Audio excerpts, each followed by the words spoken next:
umzekelo ngomgqibelo athi masambe mansisi siphume sihambe siye elwandle. Okay. So besiphuma ke sihamba sobabini. Utata ke besihlala kunye ke nge-New Year's Eve is either siza kwenza ibhrayi apha okanye sayenza phaa kwam mna ndihlala kwa-16.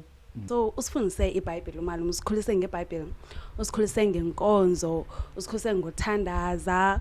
Like uthandaza sifunde kuyo, for example mina bengahlala discriminate and bengumuntu oyithandayo like inature ne, bengumuntu othandayo ulwandle, ethanda like igadi yakhe and yeah ethanda nabantwana bakhe. Yo hayi usithandile shame utata. But bayifilisha la void. Bayifilisha la void yabazali. Zange oko until now, until utata last days zakhe wayesixelela ba uyasithanda. Yes. Sheyiwa. Ine club befuna ke ayobukela onyana bami. Dala hlezini emngxolela ba ibhola but zangathi afumana ithuba. Yes. Then wade washiya emhlabeni. But utata wethu wasikhulisa. Yes. Wanabazukulwana wabathanda abazukulwana bakhe wahlala nabendlini. Yes. Esinika i-direction.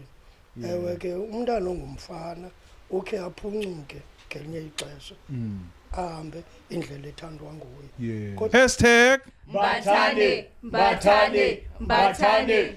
sithi kube Xhosi kube yele kudet bumnyama kuvela ukhanya sicela ubhuti siyavuya sineke phaya ku SABC News.